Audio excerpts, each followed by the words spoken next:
وہ ہم آپ کو بتا چکے ہیں کہ اب کی باری جو ہے پھر ہم پیچھے سے حساب شروع کریں گے.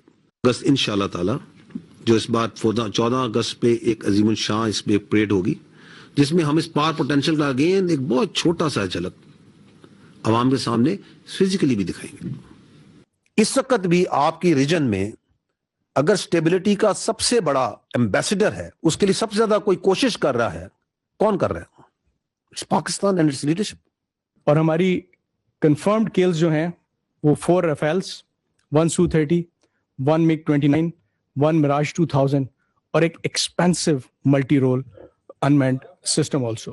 So you are not just, I think we should not underestimate ourselves.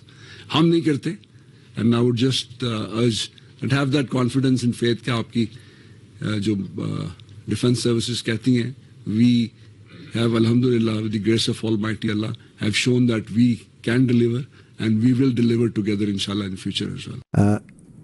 یہ جو محافظین حرمین و شریفین کا اعزاز ہے نا, یہ پاکستان کے ہر بچے, ہر مسلمان کے لیے بہت بڑا احساس ہے کہ اللہ تعالیٰ نے پاکستان کو اور اس کی افواج کو چنا. We are not a stakeholder in the politics of Pakistan. We don't represent any particular creed, sect, linguistic or political thought. بسم اللہ الرحمن الرحیم. السلام علیکم ناظرین, آپ دیکھ رہے ہیں نیوز ون ٹونائٹ. میں ہوں سید عاصم رضا. ناظرین, آج کے پروگرام میں جس طرح آج D G I S P R اور ٹرائی سروسز جو سپوکس پرسنز ہیں ان کی پریس کانفرنس تھی, بڑی جامع اور بڑی مدلل جسے کہہ سکتے ہیں نا پریس کانفرنس کی گئی, جس کے اندر تمام حقائق سامنے رکھے گئے. ایک سال جو گزرا اس کے اندر اور اس کے پہلے جو سال جس کو ہم منا رہے ہیں, جس کو ہم پوری قوم کو مبارکباد دے رہے ہیں, آپ سب کو, دیکھنے والوں کو, تمام افواج کے ہمارے ممبرز کو, جتنے بھی ہمارے سیکیورٹی فورسز کے لوگ ہیں, سب کو آج کا دن بہت مبارک ہو اور اپنی یوم فتح کے طور پہ ہم اس کو منا رہے ہیں. اور مارکہ حق کی فتح سب کو مبارک ہو, پوری قوم کو مبارک ہو. بڑے ایکسکلوسیو انداز میں D G I S P R نے اور جو وہاں پہ ایئر فورس کے اور نیوی کے ریپرزینٹیٹیو تھے, انہوں نے بریف آؤٹ کیا کہ پچھلے سال 2025 میں کیا ہوا تھا, 6 اور 7 مئی سے لے کر 10 مئی تک, مارکہ حق تک. اور اس میں ملٹی ڈومین آپریشنز کی بات کی گئی. پاکستان آرمی نے اپنا 10% ابھی پاور شو کرائی تھی, جس کا نقصان بھارت کو اتنا زیادہ ہوا کہ وہ دم دبا کے بھاگا. اس کی ایئر فورس کو 48 آورز کے لیے گراؤنڈ کرنا پڑا, بلکہ اس کے بعد تو وہ فلائی نہیں ہوئے. اور اس کے ساتھ ساتھ اگر ہم دیکھیں, اس دفعہ کہہ رہے ہیں مشرق سے ہم مارنا شروع کریں گے اگر دوبارہ کوئی حماقت کی. آج ان کے بھی جوکرز فورسز کے, مطلب میں بات کر رہا ہوں کہ ان کے جوکرز جو فورسز کے جوکرز ہیں, ان کے جوکرز جو سیاسی بیانات دیتے ہیں وہ فوج کے جرنیلوں والے دیتے ہیں, اور جو فوج کے جرنیل ہیں وہ سیاسی بیانات دیتے ہیں. یعنی کہ ان کی فوج جو ہے وہ بھی پولیٹیسائز ہو چکی ہے, یہ بھی D G I S P R نے آج بتایا. اور وہ جو ایک اینک لگائی ہوئی تھی دنیا میں, ایک نیریٹو بلڈ کرتے تھے پاکستان کے خلاف, دہشت گردی کا اسٹیکر چپکا کے اور پاکستان کے خلاف بات کرتے تھے, وہ پاکستان نے اتار پھینکا. پھر نیوی نے کس طرح ان کی نیوی جو کہ کئی گنا بڑی نیوی ہے, 6 گنا بڑی نیوی, اور ان کی فوج اس کو کس طرح دم دبا کے بھاگنے پہ مجبور کیا. ایئر فورس نے ان کے 8 طیارے, 80 اسکور ہے جناب, جس میں 4 رافیل ہیں, ایک Su-30 ہے, ایک MiG-29 ہے اور ایک میراج ہے 2000. اس کے علاوہ ایک ان کا انمینڈ وہیکل یعنی کہ ڈرون جس کو ہم کہتے ہیں, اور بڑا ایکسپینسو, بڑا ہائی فائی ڈرون تھا جو اسرائیل سے انہوں نے لیا ہوا تھا, اس کو مارا. ڈونلڈ ٹرمپ صاحب تو 13 طیارے کہتے ہیں, لیکن ان کے جوکرز آج صبح کہتے ہیں کہ جی 13 طیارے ہم نے پاکستان کے گرائے ہیں, جو ان کو دنیا میں اپنا مذاق بنانے کے علاوہ کچھ نہیں رہ گیا. اس حوالے سے گفتگو کریں گے. پروگرام میں ہمیں جوائن کریں, ویڈیو لنک پر موجود ہیں میجر جنرل ریٹائرڈ سمریز سالک صاحب, دفاعی تجزیہ کار ہیں. السلام علیکم جنرل صاحب. وعلیکم السلام. جنرل صاحب, جو مکہ لڑائی کے بعد یاد آیا, کہا جاتا ہے کہ اپنے منہ پہ مار لینا چاہیے. آج ان کو 13 طیارے یاد آ گئے کہ انہوں نے پاکستان کے گرے ہیں, پتہ نہیں GF تھنڈر اور F-16 اور پتہ نہیں کیا کچھ وہ بیانات دے رہے ہیں. ہم آج سالگرہ منا رہے ہیں اور خوشیاں منا رہے ہیں یوم فتح مارکہ حق کی, اور وہ اپنے صندور کی برسی منا رہے ہیں. آج کی پریس کانفرنس کو آپ کیسے دیکھتے ہیں, D G I S P R اور ٹرائی سروسز کی جو تھی؟ تھینک یو ویری مچ, آپ نے اپنے پروگرام میں لیا. دیکھیں, انڈیا کے بارے میں میں یہی کہوں گا کہ کھسیانی بلی کھمبا نوچے. اس طرف اگر سیلیبریشنز ہیں اور وکٹری کو منایا جا رہا ہے تو ان کے پاس کچھ نہیں ہے. انہوں نے اسی طرح کے دعوے کرنے ہیں. وہ صندور کی برسی منا رہے ہیں. बरसी मना रहे हैं। और स्टार्ट भी जो है वो फॉल्स फ्लैग ऑपरेशन पे था और झूठ पर मबनी था, और आज तक वो उन्हीं चीजों से काम ले रहे हैं कि गलत नैरेटिव। और मेरा ख्याल है कि इस पूरे प्रोसेस से उन्होंने कोई सबक नहीं सीखा। एक चीज जिसने बहुत क्लियरली जो इमर्ज हुई है 2025 में, कि फॉल्स नैरेटिव जो है वो, कोई भी नैरेटिव जो आप पेश करते हैं या दुनिया को देते हैं, उसका कोई ना कोई बेसिस जरूर होना चाहिए। बिल्कुल ही बेसलेस नैरेटिव आपका नहीं चलेगा, बिकॉज आजकल है सोशल मीडिया का जमाना, और झूठ जो है वो और जो सच जो है वो बहुत देर नहीं लगाता सरफेस पे आने में। और पूरी दुनिया ने देख लिया, दुनिया ने देख लिया, और इंडिया को ये समझ आ जानी चाहिए कि ये जो उन्होंने बड़े अरसे से जिस चीज में उन्होंने मास्टरी अचीव करने की कोशिश की है, कि फॉल्स फ्लैग ऑपरेशन, झूठ और फेक पे मबनी नैरेटिव, और उसकी बेसिस के ऊपर अपने ऑब्जेक्टिव्स अचीव करने की कोशिश करते हैं, वो 2025 में बहुत बुरे तरीके से पिटे हैं। कोई भी जो दुनिया का जो जी शाउर मुल्क लोग जो है वो इस तरह के नैरेटिव को मानने के लिए तैयार नहीं थे। तो मेरा ख्याल है कि ये पाकिस्तान राइटली सो आज हम अपनी एक विक्ट्री सेलिब्रेट कर रहे हैं, और ये कॉम्प्रिहेंसिव विक्ट्री थी, अस्करी डोमेन में, मीडिया की डोमेन में, नैरेटिव की डोमेन में, सफारती डोमेन में, साइबर की डोमेन में, ये कॉम्प्रिहेंसिव विक्ट्री थी। और जिस तरीके से आज की प्रेस कॉन्फ्रेंस ने उन सारी चीज़ों को यूटिलाइज किया, उन सारी चीज़ों का रीकैप किया, मैं समझता हूँ कि बहुत जस्टिफाइड था। और यही एक डिफरेंस है जो हाईलाइट होता है इंडिया के एटीट्यूड में और पाकिस्तान के एटीट्यूड में। जल साहब, 10% DGISPR कह रहे थे कि अभी हमने अपनी ताकत का मुजाहरा किया है, हमारे पास इससे आगे बहुत कुछ था जो कि हमने नहीं दिखाया। वो कह रहे हैं 14 अगस्त को एक परेड होगी, उसके अंदर हम डेमोन्स्ट्रेशन पाकिस्तान की आवाम के लिए थोड़ी सी रखेंगे ताकि वो देख सकें कि हमारी ताकत क्या है। देखिए, इसमें कोई शक नहीं कि मई 25 में जब एक तरफ तो पाकिस्तान की स्ट्रेटेजिक रीबर्थ हुई, दूसरा ये कि कन्वेंशनल डोमेन में जो स्ट्रेटेजिक बैलेंस है वो पाकिस्तान की फेवर में टिल्ट हो चुका है। पाकिस्तान के आर्सेनल में बहुत सारे ऐसे वेपन्स हैं जो बहुत डिसाइसिव हैं। अगर मैं आपको इवन मई की याद दिलाऊं तो दुनिया की मिलिट्री हिस्ट्री में शायद ही कोई ऐसी बैटल आपको मिले कि जिसमें इतना डिसाइसिव, इतना प्रॉम्प्ट और इतना सडन डिसीजन आया हो, कि ये मतलब एक अग्रेसर जो है वो चढ़ाई करने की कोशिश करता है और एक मौका उसे पड़ता है और वो जमीन पे पड़ा हुआ, नॉकआउट आया हुआ। ये आपको बहुत इस तरह के कम ऐसी चीजें नजर आएंगी मिलिट्री हिस्ट्री में। 29 अप्रैल को भी जनरल साहब इन्होंने कोशिश की थी, अंबाला से 4 राफेल उड़ते हैं और वो पाकिस्तान की तरफ, कश्मीर की तरफ आते हैं, जिसको हमारे EW और साइबर सिक्योरिटी वाले उनको जैम करते हैं। वो भागते हैं उल्टे कदमों और अपने आप को बचाने के लिए वो श्रीनगर एयरबेस पे उतर जाते हैं। यानी कि वैसे तो SOP ये होती है जिस बेस से फ्लाई करता है बंदा वहीं पे जाता है वापस, लेकिन इमरजेंसी में उनको वहां पे लैंडिंग करनी पड़ी। उस वक्त भी इन्होंने सबक नहीं सीखा था। एब्सोल्युटली, देखिए इंडिया जो है वो बहुत अच्छी, हमने we have managed to put them at their place, लेकिन ये कि वो अभी भी तिलमिला रहा है और वो किसी न किसी कोशिश की तलाश में है कि मुझे मौका मिल जाए। तो इस तरह की एक्टिविटीज वो प्रोबिंग करेंगे, वो असेस करेंगे कि पाकिस्तान की जो है वो रेडीनेस किस लेवल की है, अलर्टनेस किस लेवल की है। और मेरा ख्याल है उन्हें सबक सीख लेना चाहिए कि इसके बाद अगर वो किसी किस्म की कोई मार का आजमाई करने की कोशिश करते हैं तो जो 2019 की निस्बत हमने 26 में कितनी कारी ज़रब उन्हें लगाई, और इसके बाद अगर करते हैं तो 26 से भी बड़ी होगी। तो इसका मतलब यह हुआ कि जो DG साहब कह रहे हैं कि DGISPR ने कहा कि मशरिक से मारना शुरू करेंगे इस दफा इनको, और उसके बाद इनको समझ आ जाएगी कि पाकिस्तान इनको कितना फेंटेगा। देखिए, जो बैटल फील्ड है ना, कन्वेंशनली ये तो फ्रंट टू रेयर होती थी कि आप फ्रंट से रेयर करना, मारना शुरू करते हैं और डेप्थ की तरफ जाते हैं। लेकिन अब आपके पास मीन्स ऐसे आ चुके हैं in the form of missiles, और जो कि आप रिवर्स बैटल लड़ सकते हैं कि आप डेप्थ से शुरू करें और फिर फ्रंट की तरफ आए। और वो डेफिनेटली पाकिस्तान में ये कैपेबिलिटी है कि हम मशरक से शुरू करके तो फिर इधर वेस्ट की तरफ आ सकते हैं, जो कि हमारे करीबी इलाके हैं। पहले ये होता था कि आप अपने करीबी इलाकों पे मारते थे फिर जाके आगे की तरफ जाते थे। अब ये जो है ना, ये बैटलफील्ड रिवर्स होगा। तो ये जो अभी हम देख रहे हैं कि पाकिस्तान ने जो कुछ मार्का हक में और 6 और 7 मई को किया, ये डिमॉन्स्ट्रेशन अभी 10% है।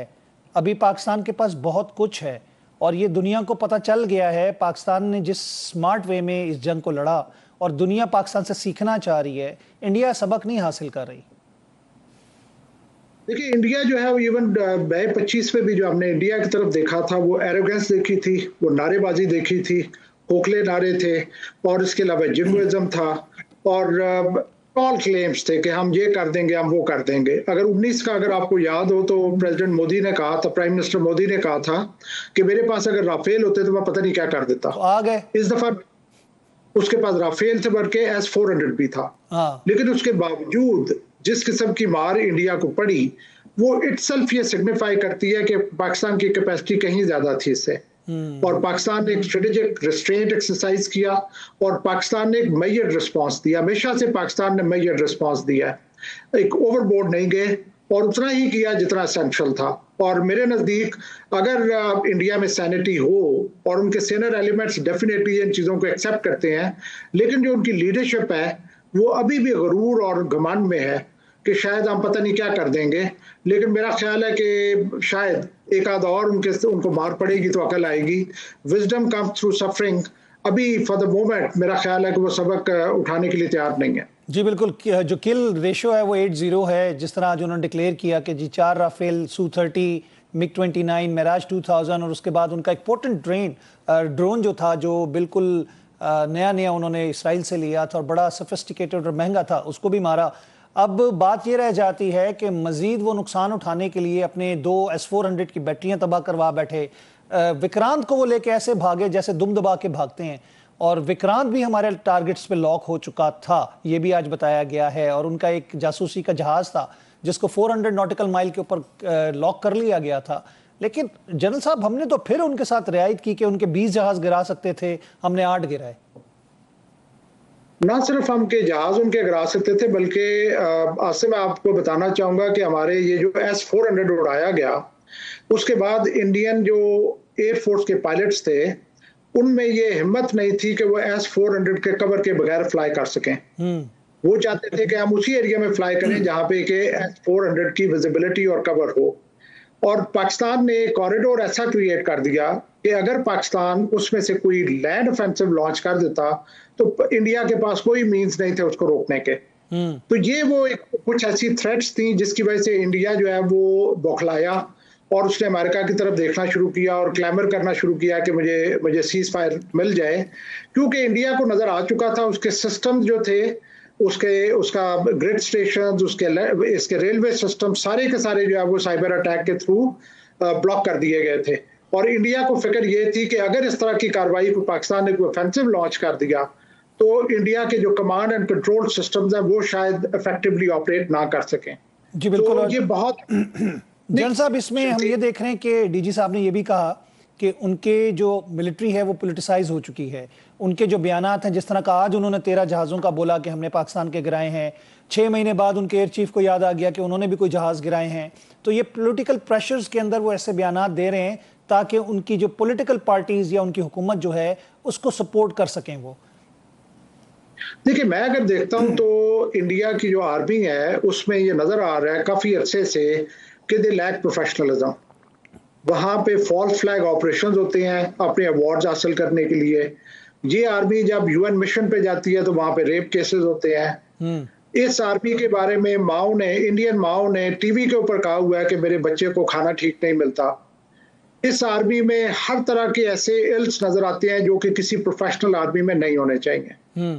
और मैं ये समझता हूं कि अगर इंडियंस अपना एनालिसिस करें कि उन्होंने मई 25 में उन्हें किस वजह से मार पड़ी, तो एक सबक बड़ा क्लियरली इमर्ज होगा कि उनके पॉलिटिकल लीडरशिप ने उनको उस तरह ग्रो नहीं करने दिया जिस तरीके से उन्हें करना चाहिए था। अब मैं आपको बताऊं कि पाकिस्तान और इंडिया में जो बेसिक डिफरेंस था जिसकी वजह से पाकिस्तान कैरीड द डे और इंडिया ने एम्बैरेसमेंट देखी, वो था इंटीग्रेशन ऑफ सिस्टम्स का। जबकि हमारे सिस्टम्स इंटीग्रेटेड थे, उनके सिस्टम्स इंटीग्रेटेड नहीं थे। प्लान उनका भी इसी तरह का था। हमने JF-17 बनाना था चाइनीज सपोर्ट के साथ, उन्होंने तेजाज बनाना था रशियन सपोर्ट के साथ। लेकिन पॉलिटिकल लीडरशिप ने अनविजनरी काम करते हुए उस प्रोग्राम को शेल्फ किया और off the shelf I am sure for the kickbacks aircraft खरीदना शुरू कर दिए। Rafale is not a bad aircraft in any case, लेकिन यह है कि राफेल के सोर्स कोड अभी भी इंडिया डिमांड कर रहा है फ्रांस से। जो उसे नहीं मिल रहे। और ये वो चीजें होती हैं जो कि मस्ट होती है इंटीग्रेशन के लिए। पाकिस्तान के सिस्टम इंटीग्रेटेड थे, उनके सिस्टम नहीं इंटीग्रेटेड। मेरे नजदीक जो इंडियन आर्म फोर्सेस हैं उनको बड़े सीरियस ग्रीवेंसेस होंगे पॉलिटिकल लीडरशिप के बारे में कि जिन्होंने उन्हें प्रोफेशनल नहीं रहने दिया। जल साहब, एक और इशू है कि वो इंडिया जो है अपने एक्सटर्नल अफेयर्स या एक्सटर्नल इश्यूज को इंटरनल बना लेता है और इंटरनल इश्यूज को एक्सटर्नल बनाने की कोशिश करता है और दुनिया के सामने पेश करता है। कश्मीर को इंटरनल मसला बोलता है और दहशतगर्दी और बदअमनी को वो एक्सटर्नल मसला बोलता है। देखिए, मैं तो समझता हूं कि अगर मैं आपको बताऊं कि BJP particularly under prime minister Modi, ये तो it has been a blessing in disguise for Pakistan. हम चाहते हैं कि कश्मीर इशू इंटरनेशनलाइज हो, वो चाहते हैं कि कश्मीर इशू बायलैटरल रहे, लेकिन अपने एक्शंस के थ्रू वो खुद कश्मीर इशू को इंटरनेशनलाइज करते हैं।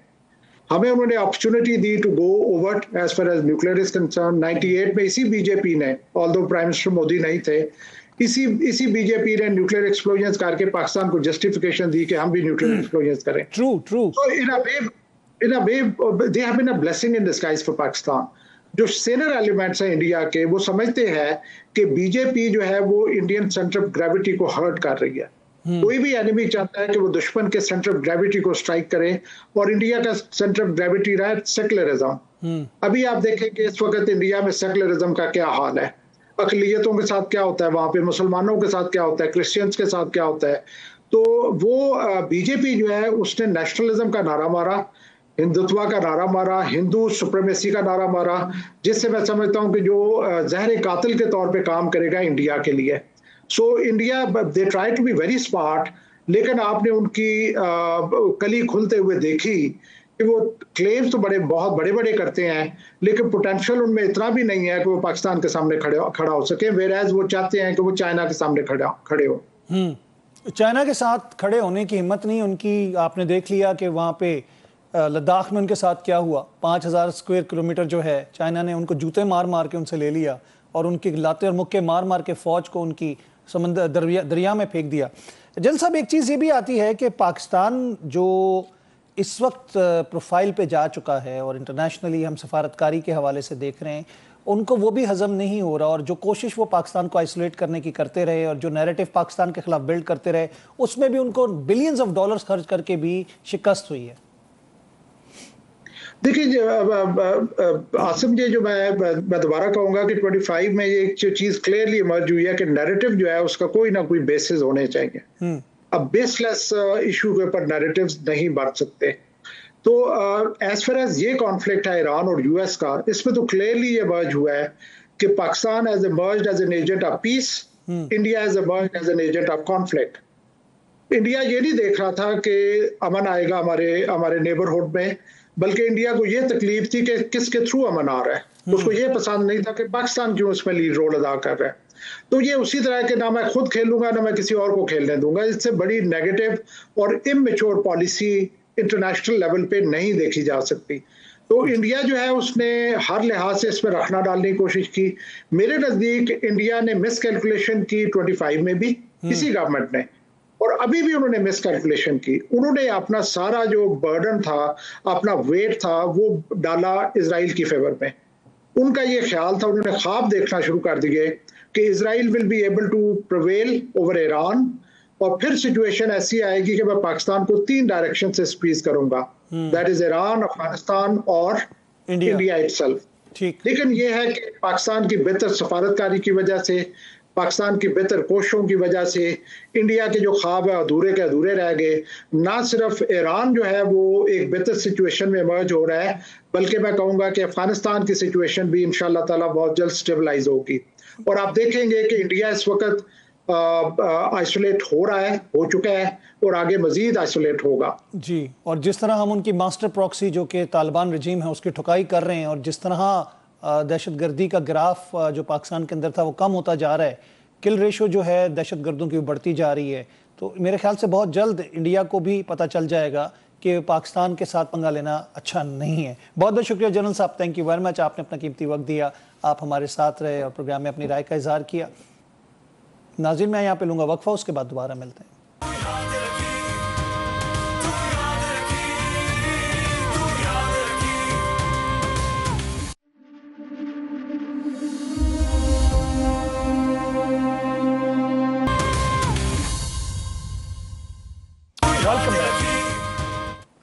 वेलकम बैक नाज़रीन, एक दफ़ा फिर आपको खुशामदीद कहते हैं प्रोग्राम न्यूज़ वन टुनाइट। मार्का हक सेलिब्रेशंस और जो हम बात कर रहे हैं DGISPR की बड़ी तफसीली ट्राई सर्विसेज यानी कि नेवी, एयरफोर्स और आर्मी के हमारे तर्जुमान जो थे मौजूद थे, उनकी बड़ी एक जामे प्रेस कॉन्फ्रेंस थी जिसमें हक़ाइक़ के साथ चीज़ों को डिस्क्लोज़ किया गया। जो कुछ मार्का हक के हवाले से कुछ चीज़ें थीं उनको भी डिस्कस किया गया जो कि गलत फहमियाँ पैदा करने की बात की जा रही हैं। इन्हीं हवालों से और ईरान और अमेरिका जो इस वक्त मुतवक्के डील की बात हो रही है और 48 आवर्स के बारे में कहा जा रहा है कि जी कोई डील हो जाएगी, उस पर भी बात करेंगे। इस वक्त हमें वीडियो लिंक पर ज्वाइन कर रहे हैं मोहम्मद आतिफ साहब, सीनियर सहाफ़ी हैं वाशिंगटन DC से, सीनियर तज्ज़िया कार हैं। अस्सलाम वालेकुम मोहम्मद आतिफ, क्या हाल है आपका? वालेकुम अस्सलाम Asim, thank you, all good अल्हम्दुलिल्लाह। आतिफ, साल तो कंप्लीट हो गया लेकिन वो बात वही आती है ना कि दुश्मन को अभी तक इस चीज़ का एहसास नहीं है कि उसने क्या खोया और क्या पाया, और वो अभी भी आज की प्रेस कॉन्फ्रेंस करके कहते हैं जी 13 जेट्स पाकिस्तान के हमने गिराए।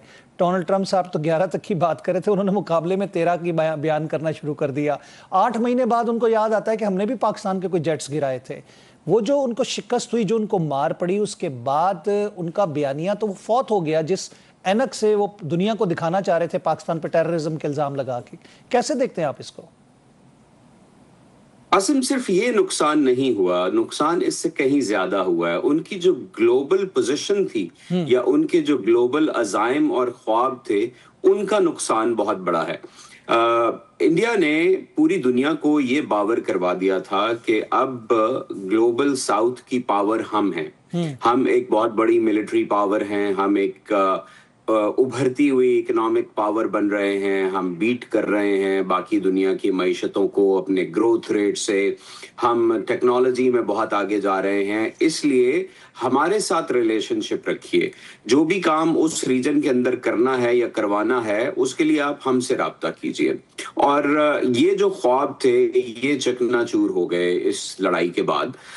एक तो होता है ना कि हुकूमतों को ये बावर हो जाए कि हाँ हमारी जो पॉलिसी थी वो ठीक नहीं थी, या एक मुल्क जो दावे कर रहा था वो दावे गलत थे। वो तो एक शिकस्त है। और जाहिर बात है, जैसे हमने देखा है कि पिछले 1 साल में अमेरिका के प्रेसिडेंट डोनाल्ड ट्रंप जो कुछ कहते रहे हैं पाकिस्तान की फौज के बारे में, पाकिस्तान की फौजी हिकमत अमली के बारे में और पाकिस्तान की फतूहात के बारे में, वो अब ढकी छुपी नहीं है, दोहराने की भी उनको जरूरत नहीं है क्योंकि वो खुद ही अक्सर बेशतर दोहराते रहते हैं।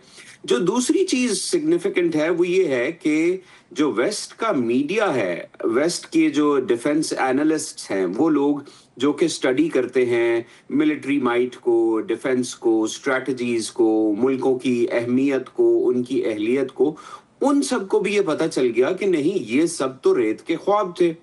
ये सब तो रेत पर बनी इमारतें थी जो रेत ही से बनी हुई थी और वो एकदम से गिर गईं। और पाकिस्तान की मिलिट्री के बारे में जो दावे किए जा रहे थे कि देखें उनके पास इक्विपमेंट इतना जदीद नहीं है, उनको हम सभी जानते हैं कि अमेरिका के साथ रिलेशनशिप खराब होने की वजह से जो ट्रेनिंग्स होती हैं पाकिस्तानी अफवाज की अमेरिका में वो बंद हो गई थी, डिफेंस एड बंद हो गई थी, और तो और जो पाकिस्तान ने खरीदे हुए डिफेंस सामान के लिए जो पुर्जे खरीदने होते थे या उनकी अपग्रेडेशन करनी होती थी वो भी बंद हो चुकी थी।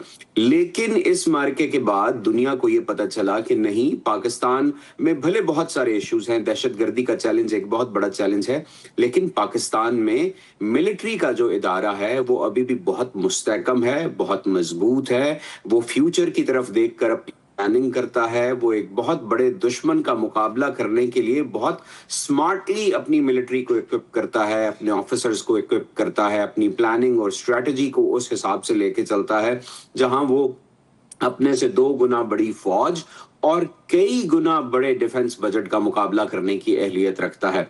लोगों ने ये भी देखा कि पाकिस्तान और चीन की दोस्ती सिर्फ लफ्जों और कागजों पर नहीं है। पाकिस्तान और चीन की दोस्ती हकीकी बुनियादों पर कायम है, इकोनॉमिक सेक्टर में कायम है, सोशल सेक्टर में कायम है, डिफेंस सेक्टर में कायम है, और उसका मुजाहरा दोनों मुल्कों की इस जो पार्टनरशिप है उससे किया गया। लोगों ने देखा कि अगर आप पाकिस्तान को मगरबी तर्ज के वेपन्स बेचना बंद भी कर देंगे तो पाकिस्तान घुटने टेकने पर मजबूर नहीं हो जाएगा, बल्कि वो अपनी स्ट्रैटेजी, अपनी अहलियत, अपने प्रोफेशनलिज्म से नॉन मगरबी इक्विपमेंट के जरिए, नॉन मगरबी हथियारों के जरिए مغرب کے سب سے بڑے جو جہاز ہیں ان کو بھی نیچے گرا دے گا. جی بالکل. یہ ایک تبدیلی دیکھنے میں آئی کہ میڈیا نے اور حکومتوں نے یہ ریئلائز کر لیا کہ نہیں، پاکستان وہ ملک نہیں ہے جو ہم سمجھ رہے تھے، اور بھارت وہ ملک نہیں ہے جہاں ہم اسے ہم دیکھ رہے تھے. بالکل عاطف، اور جو سافٹ ویئر اپڈیٹ کرنے کی بات کی جاتی ہے، پاکستان نے بڑا بخوبی بھارت کا سافٹ ویئر بھی اپڈیٹ کیا اور پوری دنیا کو حقیقت بھی بیان کی.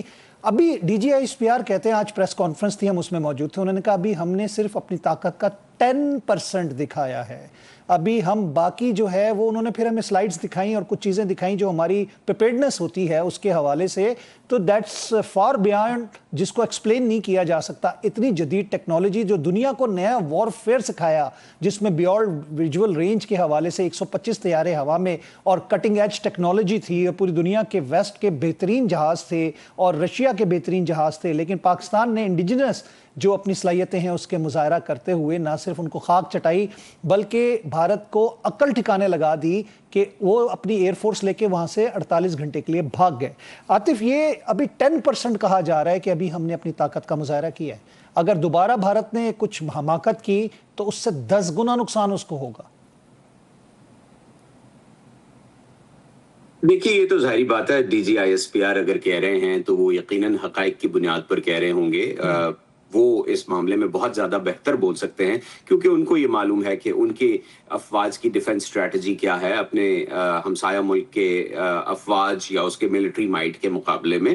لیکن اگر ہم اسی واقعے کی بات کریں جس کی ہم پہلے کر رہے تھے، تو اس نے یہ ثابت کیا ہے کہ پاکستان بھلے ایک چھوٹا ملک ہے، اس کے پاس بجٹ کم ہے، اس کی فوج چھوٹی ہے، اس کے اوپر سینکشنز ہیں، اس کے پاس وہ اکنامک پاور نہیں ہے، لیکن when it comes to fighting for its homeland تو ان کی جو افواج ہیں وہ یقیناً ایک بہتر ایج رکھتی ہیں. اپنے ایج میں اس لیے کہہ رہا ہوں کہ انہوں نے یہ کر کے دکھا دیا ہے اس سب کے مقابلے میں جو کہ دوسرے ملک کے پاس تھا.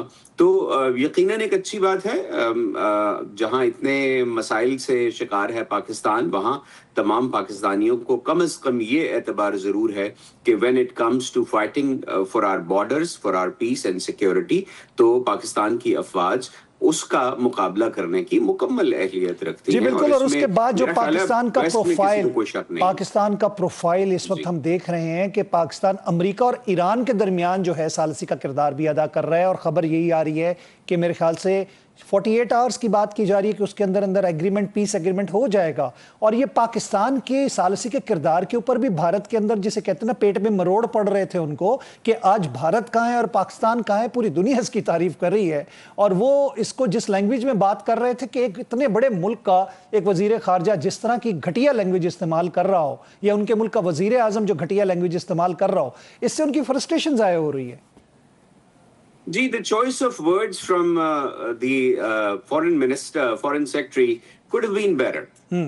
جس قسم کے الفاظ جیسے آپ کہہ رہے ہیں انہوں نے استعمال کیے، وہ شایان شان نہیں تھے. ایک فورن منسٹری یا فورن افیئرز کا جو آفس ہے اس کے چیف آفیسر کے شایان شان نہیں تھے. اس سے فرسٹریشن کا پتہ چلتا ہے، اور فرسٹریشن اس لیے ہے کہ ہم اگر یہ دیکھیں کہ پرائم منسٹر مودی کی جو ایڈمنسٹریشن ہے وہ گزشتہ کئی سالوں سے پاکستان کو آئسولیٹ کرنے کی باتیں کرتی آئی تھی. ان کے جو جتنا بھی policy towards Pakistan, billions of dollars انہوں نے لوبنگ کے لیے خرچ کیے پاکستان کو آئسولیٹ کروانے کے لیے، اسرائیل اور بھارت نے مل کے.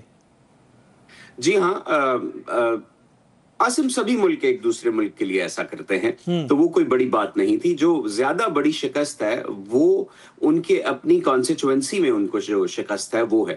یعنی ان کا جو ٹارگٹ تھا وہ یہ تھا کہ ہم پاکستان کو تنہا کر دیں گے، کوئی ملک وہاں جائے گا نہیں، ان سے بات نہیں کرے گا، ان کی ریلیشن شپس جو ہیں وہ ہم سے ہوں گی اور ہم یہ طے کریں گے کہ اس ریجن کے اندر کیا ہونا ہے.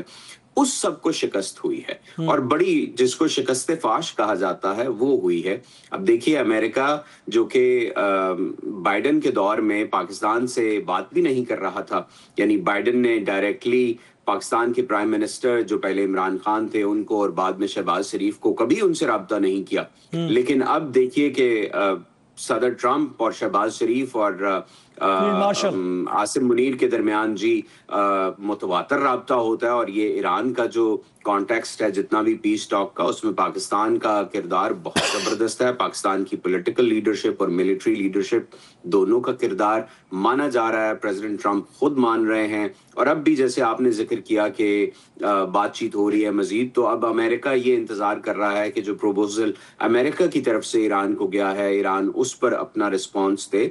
और अगर ये बातचीत कंस्ट्रक्टिव तरीके से आगे बढ़ती रहती है तो यकीनन हमें एक नया दौर टॉक्स का देखने को मिलेगा, जिसमें अब कुछ सब्सटैंशियल चीजें होंगी। अगर तो दोनों मुल्क उन पॉइंट्स पर अग्री कर जाते हैं जो पॉइंट्स एक दूसरे ने दिए हैं दोनों ममालिक को, तो फिर अब तो जो टॉक्स हैं वो तो एक फ्रेमवर्क पे होंगी। अब अग्री करने के लिए कुछ बाकी बचेगा नहीं, क्योंकि अग्रीमेंट्स तो पहले हो चुके होंगे। अब फ्रेमवर्क और प्रोसेस के ऊपर बात होगी। कंक्लूजन पे जाएंगे। you're right।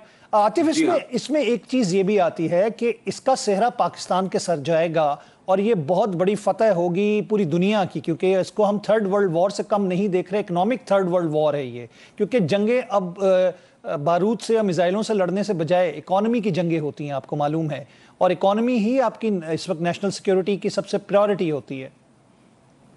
जी हाँ, बिल्कुल। और इस जंग के बाद ये पता भी चला है पूरी दुनिया को कि जो इकोनॉमिक गोल्स हैं या इकोनॉमिक इंफ्रास्ट्रक्चर है पूरी दुनिया के लिए, वो कितना वल्नरेबल है। अगर उस रीजन के अंदर कोई बड़ी जंग होती है तो खासतौर पर यूरोप के लिए बहुत ही ज्यादा मुश्किलात पैदा हुई हैं। इसके बाद अमेरिका और पाकिस्तान के लिए भी हुई हैं और बाकी दुनिया के लिए भी हुई हैं। लेकिन यूरोप, जो कि एक बहुत बड़ा इकोनॉमिक रीजन है, उसने ये अंदाजा लगा लिया है कि अगर उस रीजन के अंदर कोई बड़ा वाकया ऐसा पेश आता है तो सबसे ज्यादा नुकसान यूरोप को होगा। मैं आपको एक एग्जांपल देता हूं, चूंकि हमारे बहुत से पाकिस्तानी यूरोप में रहते हैं और यूके में भी रहते हैं। यूके में इस वक्त एवरेज प्राइस 1 लीटर तेल की 2 पाउंड है। और यूके का जो पाउंड है, it is stronger than dollar in value terms. Dollars में इस वक्त अमेरिका में 1 गैलन यानी 4.25 लीटर पेट्रोल की प्राइस $4.5 तक पहुंच चुकी है। पाकिस्तान में 400 रुपए लीटर है। तो तकरीबन अमेरिका और पाकिस्तान में जो पेट्रोल की कीमत है वो एक जितनी है। तो अब इससे अंदाजा लगा लीजिए कि कितनी मुश्किलात हुई हैं। पाकिस्तान में तो चले इन्फ्लेशन बहुत ज्यादा है, महंगाई बहुत ज्यादा है, इसलिए हम कह सकते हैं कि ये कंपैरिजन नहीं होना चाहिए। लेकिन हम पाकिस्तान के नुकसान की अगर बात करें तो देखिए, डॉलर की जो वैल्यू है in terms of buying value, वो इतनी ज्यादा है पाकिस्तानी रुपए के मुकाबले में कि अगर हम वही वैल्यू ला के पाकिस्तान में इम्पोज करें पेट्रोल के ऊपर, तो हम मतलब सिर्फ सोच सकते हैं कि पाकिस्तान में इस वक्त लोगों को किस कदर मुश्किलात का सामना है इस जंग की वजह से। इसमें हुकूमतों का कोई किरदार नहीं है। आसिफ, मैं बहुत वाज़े तौर पर ये कहना चाहता हूँ, कोई भी हुकूमत होती, आज किसी भी पार्टी की हुकूमत होती, उनको इसी किस्म की मुश्किलात का सामना होता इस जंग की वजह से। इट्स अ ग्लोबल इशू, ये इंटरनल इशू नहीं है। Pakistan actually is watching its own interest by offering this platform to both countries, क्योंकि उसका बराहे रास्त असर पाकिस्तान पर पड़ेगा। पाकिस्तान के बॉर्डर के साथ अगर एक बड़ी जंग हो रही होगी तो आप सोचिए कितने रेफ्यूजीज आएंगे और पाकिस्तान के ऊपर कितना दबाव पड़ेगा। इकोनॉमिक दबाव के अलावा भी उस रीजन के अंदर जब भी कोई बड़ा सानिया हुआ है, जब भी कोई वॉर लड़ी गई है, पाकिस्तान उससे डायरेक्टली इंपैक्ट होता है। जी बिल्कुल सही कहा आपने। और इसके हवाले से अगर हम देखें, इसके बाद हम अगर बात करते हैं पाकिस्तान के हवाले से कि पाकिस्तान को कितना फायदा होगा, पाकिस्तान की ग्लोबल पोजीशनिंग कितनी और स्ट्रांग होगी, ये पाकिस्तान के लिए कितना फायदेमंद होगा आतिफ? बहुत होगा। देखिए, एक तो एक बहुत बड़ा कॉन्फ्लिक्ट है जिसको रिजॉल्व करवाने में पाकिस्तान का बुनियादी किरदार होगा। तो यकीनन ये पाकिस्तान और उसकी मिलिट्री एंड पॉलिटिकल क़यादत के लिए एक बड़ा मेडल होगा अगर ऐसा हो जाएगा।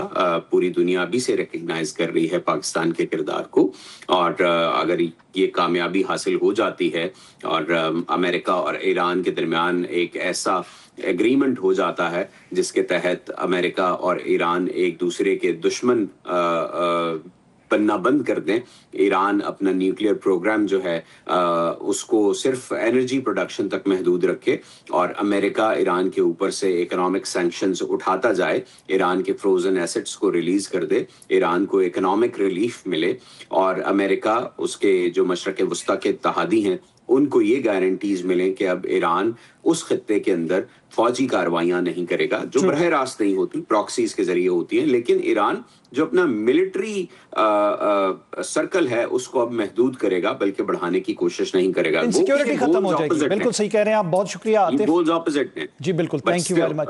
اگر ان کو اچیو کیا جاتا ہے تو بہت بڑی کامیابی ہے. Thank you very much Atif, آپ نے اپنا قیمتی وقت ہمیں دیا, اپنی رائے کا اظہار کیا. واشنگٹن ڈی سی سے ہمارے ساتھ موجود تھے محمد عاطف, سینئر تجزیہ کار ہیں اور صحافی ہیں, ہمارے ساتھ موجود تھے, اپنی رائے کا اظہار کیا.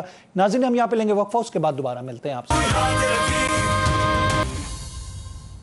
ویلکم بیک ناظرین, ایک دفعہ پھر خوش آمدید کہیں گے. پروگرام کے اس حصے میں ہمیں جوائن کریں ڈاکٹر حامد خان المشرقی, ماہر بین الاقوامی امور, ہمارے ساتھ ویڈیو لنک پر موجود ہیں. السلام علیکم حامد بھائی. وعلیکم السلام, بہت شکریہ. مارکہ حق آپ کو بہت بہت مبارک ہو, آج کا دن سالگرہ مبارک ہو. الحمدللہ, آپ کو بھی اور آپ کے وساطت سے پوری قوم کو مارکہ حق کا 1 سال مکمل ہونا مبارک ہو, اور انشاءاللہ ہم یہ اب ہر سال منایا کریں انشاءاللہ. اور پڑوس کو جا کے ان کی برسی کے اوپر معذرت کر لیتے, ان کے صندور کی برسی. آج تو انہوں نے ہمیں بلایا بھی نہیں, اور میرا تو بڑا دل تھا جا کے میں ان کے ساتھ تھوڑا سا ان کے ماتم میں شریک ہو جاتا, اور ان کے ساتھ جا کے ان کی وہ دکھ جو ہوتا ہے نا ان کا دکھ بانٹ دیتا, لیکن یہ کہ وہ بے شرم ہیں, ان کو سمجھ ہی نہیں ہے, حقیقت کا ادراک نہیں ہے. آج تو انہوں نے تہلکہ خیز انکشاف کیا کہ جی پاکستان کے انہوں نے 13 جہاز JF تھنڈر F-16 گرائے, اور ہمیں میری ہنسی نہیں رک رہی تھی جب وہ ڈی جی صاحب نے آج پریس کانفرنس کی تو انہوں نے بتایا, تو ہماری ہنسی چھوٹ گئی, جتنے بھی اینکرز تھے, جتنے بھی صحافی بیٹھے تھے, سب کی ہنسی چھوٹ گئی. مطلب ایک چیز ہوتی ہے جو کہ دنیا کے سامنے واضح ہے, انٹرنیشنل ایکسپرٹس, دنیا کے سیٹلائٹس, ہر چیز فوکس تھی, جو کچھ ہوا سب نے دیکھا. ڈونلڈ ٹرمپ 11 کی بات کر رہے ہیں ان کے جہاز گرنے کی, ہم تو پھر تھوڑا سا مارجن دے کے 8 کی بات کرتے ہیں. اب یہ بتائیے گا کہ ڈی جی صاحب نے کہا کہ ابھی ہم نے 10% صرف اپنی پاور کا مظاہرہ کیا, باقی ابھی ہماری پاور اگر پوری لگا دی تو ہم تمہیں مشرق سے مارنا شروع کریں گے اور تمہیں چھٹی کا دودھ یاد آ جائے. بالکل ہے. دیکھیے بات یہ ہے کہ بڑی ریالٹی ہے کہ پاکستان نے اس دن 6 اور 7 مئی کی رات 20 سے زیادہ رافیل اور طیارے لاک کر لیے تھے, اور اس وقت ہمارے جو ایئر چیف تھے ظہیر بابر سندھو صاحب, انہوں نے اور فیلڈ مارشل صاحب نے, آرمی چیف صاحب نے فیصلہ کیا کہ ہم ابھی بھی ایک ریزالو شو کریں گے اور صرف 5 یا 6 طیاروں کو گرائیں گے, باقیوں کو صرف لاک کر کے معاف کر کے واپس بھیج دیں گے. اس سے ہم نے اپنی طاقت بڑی واضح منوا لی. دوسری بات یہ ہے جس انداز سے ہم نے ان کو تباہ کیا, S-400 جو 400 میل دور سے اپنے نشانہ بناتا ہے, ہم نے اس کے سر پہ جا کے, دہلی کے اندر جا کے, ادھم پور کے اندر جا کے, پٹھان کوٹ کے اندر جا کے ہم نے جو ہے وہ اپنے ٹارگٹس اچیو کیے. اور ایک اور چیز میں آپ کو بتاتا چلوں آصف صاحب, جو انڈیا جو بیانیہ بناتا ہے نا یا کوشش کرتا ہے, وہ اس طرح بچوں کی طرح ہوتا ہے کہ وہ ایک عام فہم آدمی تو 1 منٹ میں اس کو سمجھ جاتا ہے. بالی ووڈ فلم, اور اس میں ان کے نئے کریکٹر جو ان کے فورسز کے لوگ ہیں وہ بھی شامل ہو گئے. میں آپ کو بتاؤں, پٹی ہوئی بالی ووڈ فلم, ایک کوئی اچھی فلم ہوتی ہے نا, یہ پٹی ہوئی بالی ووڈ فلم کے سین بناتے ہیں جس کے اندر دیکھنے والے کو مزہ بھی نہ آئے بلکہ اس کا منہ کا ذائقہ بھی خراب ہو جائے, اتنی بدنما طریقے سے وہ جھوٹ بولتے ہیں. پاکستان نے سمپل سی ایک بات کی کہ جی ہم نے اپنی انوینٹری جو انٹرنیشنل طریقہ ہوتا ہے F-16 کی, ہم نے JF تھنڈر 17 کی پوری دنیا کے سامنے انوینٹری رکھ دی. ہمارے جہاز کامیابی سے واپس آئے ہیں, they are in their hangars. India can do that? No, India can't do that. اس کے بعد فرانس کی وہ کمپنی جس نے رافیل طیارے ان کو دیے تھے, اس نے خود اعتراف کیا کہ جی ہمیں اتنے ڈیمیج اور اتنے جو تباہ شدہ طیارے ہیں وہ ہماری لسٹ کے اوپر آ چکے ہیں, یعنی ہماری انوینٹری میں وہ نکال دیے گئے ہیں. عامر صاحب, اب تو وہ جو ایجیکشن سیٹ والی کمپنی ہے, جب پائلٹ ایجیکٹ کرتا ہے یا جہاز تباہ ہوتا ہے تو اس کی نمبرز اور اس کا کوڈ لاک ہو جاتا ہے کہ ایجیکشن ہوئی ہے. بالکل, تو وہ تو ایک ایسے ہی ہے. وہی تو بتا رہا ہوں کہ ہر چیز کاؤنٹڈ ہے اور ہر چیز بڑی کلیئر ہے. اور اس کے بعد پھر آخری بات یہ کہ میں نے ایک انڈین چینل پہ کہا, میں نے کہا 6 ماہ بعد تم ہمیں بتا رہا ہے تمہارا آرمی چیف کہ ہمارے کوئی جہاز گرے, آج سال بعد بتا رہا ہے. تو میں نے ان کو کہا کہ یہ وہی بات ہے کہ جو مکہ لڑائی کے بعد یاد آئے اپنے منہ پہ مار. میں نے کہا اب یہ بات ہے کہ یہ تم اپنے منہ پہ مکے مارو, ہمیں نہ بتاؤ. ہم نے کتنے جہاز گرائے ہیں اس کے لیے پریزیڈنٹ ٹرمپ کافی ہے, اس کے لیے ڈیلی ٹیلی گراف بہت ہے, اس کے لیے فائنینشیل ٹائمز, رائٹرز بہت ہے, US جرنل, دنیا کے سارے جو اخبار ہیں اور نیوز ایجنسیز ہیں وہ کافی ہیں. ایک چیز اور ہے عاصم, میں بھائی یہ کہتا ہوں کہ اب وقت آ گیا ہے کہ انڈیا کو اس کی اوقات دکھائی جائے, اور وہ اوقات یہ ہے کہ انڈیا کو اب کوئی دنیا پہ منہ نہیں لگا رہا. انڈیا ڈپلومیٹیکلی بالکل آئسولیٹڈ اکیلا ہے. انڈیا کے اندر جو اب آج جو اتنا بڑا الیکشن ہوا بنگال میں اور آسام میں, آپ کو پتہ ہے کہ تاریخ کی بدترین دھاندلی کی گئی. آج وہاں پر الیکشن کے وہ جو وزیر اعلیٰ ممتا بنرجی ہے, اس نے وزارت اعلیٰ چھوڑنے سے انکار کر دیا ہے, کیونکہ وہ اس نے کہا جی کہ یہ ساری انہوں نے ووٹر لسٹیں اور سارا کچھ ریگڈ کیا گیا, مسلمانوں کو ووٹر لسٹوں سے نکالا گیا, حلقوں کی ڈی لیمیٹیشن آخری دن میں کی گئی, اور بہت ساری جو اس کے اندر کرپشن ہے وہ ثابت ہوگی. تو اس سے ثابت ہوا کہ جو مودی ہے, وہ جو راہل گاندھی بار بار کہتے ہیں کہ انجینئرڈ طریقے سے الیکشن جیتتا ہے اور ایک ایک ووٹر جو ہے وہ 400 جگہ ووٹ ڈال دیتا ہے, وہ ساری چیزیں اب ایکسپوز ہو رہی ہیں. وہ جو مودی کی مقبولیت کا جھوٹا بیانیہ ہے, اب وہ آخری چیز تھی جو میں سمجھتا ہوں وہ بھی زمیں بوس ہو گئی. انٹرنیشنلی مودی ذلیل ہو گیا, جنگ میں ہم سے ہار گیا, معاشی طور پر وہ بدترین مشکل میں ہے, پبلک سپورٹ کا وہ نام لیتا تھا, سفارتکاری میں دنیا سے پیچھے رہ گیا, وہ پاکستان آگے نکل گیا. بالکل. اور الیکشن کی دھاندلی کی بات کرتے تھے تو آج سب سے زیادہ دھاندلی خود انڈیا میں ہوئی ہے, سارا کچھ ایکسپوز ہے. میں یہ سمجھتا ہوں کہ یہ وہ کارما ہے, یہ وہ میں سمجھتا ہوں مقافات عمل ہے جس کو اب مودی جو ہے وہ فیس کر رہا ہے. مودی اس کا پولیٹیکل کیریئر بھی مر رہا ہے. بی جے پی کا جو ہندوتوا آئیڈیالوجی ہے وہ اپنی موت آپ مر رہی ہے, اور پاکستان الحمدللہ, میں تکبر سے نہیں کہتا, پاکستان اپنی تاریخ کے کامیاب اور سنہرے ترین سفارتی دور سے گزر رہا ہے, اور انشاءاللہ یہ سفارتی کامیابیاں جو ہیں یہ ہماری معاشی اور بہت جلد 48 گھنٹے کی رپورٹ آ رہی ہے کہ جو پیس ایگریمنٹ ہے ایران اور امریکہ کا وہ بھی آنے والا ہے, اور وہ پاکستان کے لیے اتنی بڑی فتح ہوگی کہ پوری دنیا بلے بلے کرے گی. پاکستان کی ویسے ہی ہو چکی ہے بلے بلے. الحمدللہ. دیکھیے بات یہ کہ اب معاہدہ جو میمورینڈم آف انڈرسٹینڈنگ ہے وہ کبھی امکان ہے اسلام آباد میں سائن ہو, اور ہو سکتا ہے کہ 14 تاریخ تک ڈیلے ہو جائے, اور جب پریزیڈنٹ ٹرمپ بیجنگ جائیں تو وہاں پر سائن ہو, اور وہاں پر پریزیڈنٹ شی کے ساتھ جو ہے وہ پاکستانی پرائم منسٹر بھی ہوں اور باقی بھی ہوں. لیکن پاکستان کے علاوہ اب یہ صحرا کسی کے سر نہیں کہ پاکستان نے یہ جنگ روکی, پاکستان نے ایگریمنٹ کروایا, پاکستان نے دنیا کو امن دیا.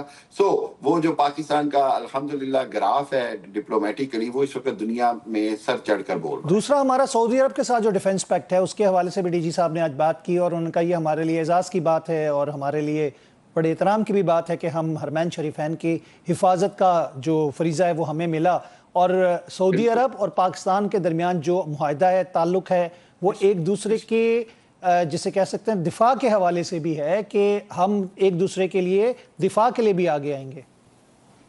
دیکھیے عاصم صاحب, پاکستان اور سعودی عرب کا جو رشتہ ہے, ہمارا جو مکہ مکرمہ اور مدینہ المنورہ سے رشتہ ہے, ہمارا جو سعودی بھائیوں سے رشتہ ہے, وہ لازوال ہے. اس کے اندر کوئی دراڑ یا کوئی بھی کسی طرح کی کمزوری نہیں آ سکتی انشاءاللہ. اور پاکستان بلا شبہ یہ تو اسٹریٹجک معاہدہ تو ہے ہی ہے, یہ نہ بھی ہوتا تو پاکستان نے ہمیشہ یہ کہا کہ ہم حرمین شریفین کی حفاظت کے لیے کسی حد تک بھی جائیں گے. اور اب تو اسٹریٹجک معاہدے کی بات ہو رہی ہے کہ اس کو ایکسپینڈ کرنے کی بات ہو رہی ہے, اس کے اندر قطر کو شامل کرنے کی بات ہو رہی ہے. قطر کے امیر پاکستان کا وزٹ کرنے لگے ہیں, یہ بھی اعلان ہو گیا ہے. جی بالکل. ترکیہ اس کے اندر آنا چاہ رہا ہے, اس کے اندر بہت ساری چیزیں ڈیولپمنٹ ہوگی. اور وہ جو ہم بات کرتے تھے بڑے سال پہلے, میں مسلم 8 یعنی M8 کی بات کرتا تھا کہ G8 کے مقابلے ایجپٹ بھی آ رہا ہے, ایجپٹ بھی آ رہا ہے. بالکل. اور انشاءاللہ ایک بڑا طاقتور گروپ بنے گا جو کہ مسلمانوں کی نیٹو بھی ہوگی, مسلمانوں کی اسلامک جو ہے وہ اکنامیکل سٹرینتھ کی بھی ایک بہت بڑا گروپ بنے گا. میں یہ سمجھتا ہوں کہ یہ اللہ کا خاص کرم ہے کہ پاکستان کو یہ رول مل رہا ہے. اس میں فیلڈ مارشل عاصم منیر صاحب کا کردار, ان کی visionary leadership, prime minister Shehbaz Sharif کا کردار, میں سمجھتا ہوں کہ یہ بہت سارے فیکٹرز ہوتے ہیں جو ٹائم, انگریزی میں ایک بات کہتے ہیں right people at the right time make the right choice. تو یہ ہوا ہے ہمارے لیے کہ right people at the right place at the right time make the right choice. 14 اگست کو پاکستان کی عوام کے لیے ایک بہت اچھا سرپرائز رکھا ہے. ڈی جی صاحب نے آج ISPR نے جس طرح پریس کانفرنس میں کہا, انہوں نے کہا جی کچھ طاقت کا مظاہرہ, کچھ تو ہم نے وہاں پہ سلائیڈز دیکھی تھیں جو آج ہمیں دکھائی گئی, انہوں نے کہا کچھ طاقت 1735 کے حوالے سے جی, اور انہوں نے کہا کہ کچھ 14 اگست کی پریڈ ہوگی اور اس کے اندر پاکستانی عوام کے لیے سرپرائزز بھی ہوں گے, اور طاقت کا مظاہرہ, پوری دنیا کو پتہ چلے گا کہ پاکستان کون سی طاقت ہے اور پاکستان کی طاقت کا اندازہ ہوگا. تو آپ کو لگتا ہے کہ یہ ایک بہت بڑا سرپرائز ہوگا پوری دنیا کے لیے؟ جی بالکل, دیکھیے پاکستان نے الحمدللہ اپنا ریزالو دکھایا. پاکستان نے J-10C 4.5 جنریشن اسٹیلتھ ٹیکنالوجی کو جس طرح یوز کیا دنیا نے دیکھا. انڈیا نے اس کے مقابلے میں پھر دوبارہ سے اپنی طاقت بڑھانے کی کوشش کر رہا ہے, وہ کہ بھرپور ناکام ہوگا. تو پاکستان نے انشاءاللہ چائنا سے J-35 جو ہے JF-35 وہ انشاءاللہ ہمارے انڈکٹ ہونے جا رہے ہیں اگلے 3 مہینوں میں. اور انشاءاللہ پاکستانی پائلٹ شاہین جو ہیں وہ اللہ کے حکم سے 14 اگست 2026 کو اس کا بھرپور عملی مظاہرہ کریں گے. اور پاکستان کا دفاع جو پہلے ہی حامد صاحب, ناقابل تسلیم جے ایف تھا. تھنڈر بلاک 3 کے بعد 4 بھی آ رہا ہے جس کو ہم PFX بھی کہتے ہیں, اس جی, کی بھی شنید بالکل. ہے کہ کوئی میرے خیال سے آپ کا جو ماڈل ہے وہ تیار ہو چکا ہے شاید. جی بالکل تیار ہو چکا. دیکھیے پوری دنیا پاکستان کی اس وقت جو وار انڈسٹری ہے اس کے اندر انٹرسٹڈ ہے. پوری دنیا پاکستان سے اب دفاعی سودے اور معاہدے سیکھنا کر چاہ رہی ہے, پاکستان سے جنگ لڑنا سیکھنا چاہ رہی ہے. جی بالکل ایسے ہی. اور پاکستان سے دیکھیے پاکستان کے JF تھنڈر کی ایک مارکیٹ ہے, پاکستان کے میزائل ٹیکنالوجی کی ایک مارکیٹ ہے, پاکستان کے ٹینکس کی ایک مارکیٹ ہے, پاکستان کی وار آرڈیننس فیکٹری کے حوالے سے ایمونیشن کی اب بہت بڑی مارکیٹ ہے. آپ نے دیکھا ہوگا کہ جو دبئی کے اندر ڈیفنس ہوتی ہیں ایگزیبیشن, اس میں پاکستان کا سٹال کے اوپر سب سے زیادہ رائج ہوتا ہے, جبکہ انڈین تیجس جو ہیں وہاں نمائش میں بھی گر جاتے ہیں. تو انڈیا کا تو کچھ نہیں بچتا. وہاں پہ تیجس کے ساتھ جو ہوا وہ آپ نے دیکھا ہی تھا. اور ہمارے الحمدللہ JF تھنڈر 17 جس طرح وہاں میں کہتا ہوں شاہینوں کی طرح, بادشاہوں کی طرح اڑ رہے تھے, وہ دنیا نے دیکھا.